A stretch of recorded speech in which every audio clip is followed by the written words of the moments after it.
Sabroom sub divisional super specialist hospital का भी उद्घाटन होने का इंतजार है। लंबे समय से प्रतीक्षित सब डिविजनल रेजिडेंट का सपना पूरा होने वाला है। नवंबर 2016 की शुरुआत में 100 बेड 3 मंजिला नवनिर्मित Sabroom sub divisional super specialist hospital पर काम शुरू हुआ। इस अस्पताल के निर्माण कार्य के ठेकेदार तपेश चंद्र देवनाथ हैं। इस सुपर स्पेशलिस्ट हॉस्पिटल को बनाने में 13,500 करोड़ रुपए की लागत आई थी। इनमें 3 मंजिला 100 बेड का सुपर स्पेशलिस्ट अस्पताल, 1 मंजिला ब्लड बैंक, 1 किचन, एक आइसोलेशन रूम और 2 मंजिला उपखंड स्वास्थ्य अधिकारी का कार्यालय शामिल है। साबरूम डिविजनल हॉस्पिटल अभी भी 50 बिस्तरों वाला अस्पताल है। दशकों से साबरूम उपखंड के लोग मांग कर रहे हैं कि अस्पताल को 100 बेड के सुपर स्पेशलिस्ट अस्पताल में बदल दिया जाए। अपने कार्यकाल के अंत में वाम मोर्चा की सरकार ने 2016 में 100 बेड के Sabroom sub divisional super specialist hospital के निर्माण को मंजूरी दी। अस्पताल का निर्माण कार्य 4 लंबे वर्षों के बाद पूरा किया गया। अब बस खुलने का इंतजार है।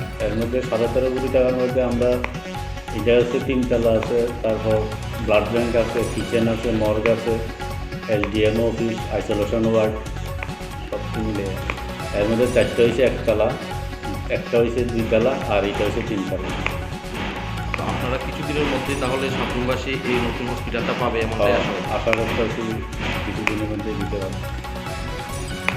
কোন বছর কাজটা আপনারা এই কাজে হাত দিয়েছেন? 2017 সালের সেপ্টেম্বর নভেম্বরের দিকে আমরা শুরু করছি। তো এখন কি কাজ মোটামুটি শেষ?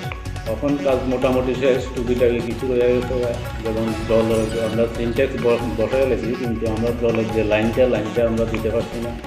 টুকিটাকি কিছু কাজ রয়ে গেছে, তাও বেশি না, অল্প কিছু কাজ রয়েছে। না আশা করা যায় আগামী কিছুদিনের মধ্যে। হ্যাঁ, আগামী কিছুদিনের মধ্যে।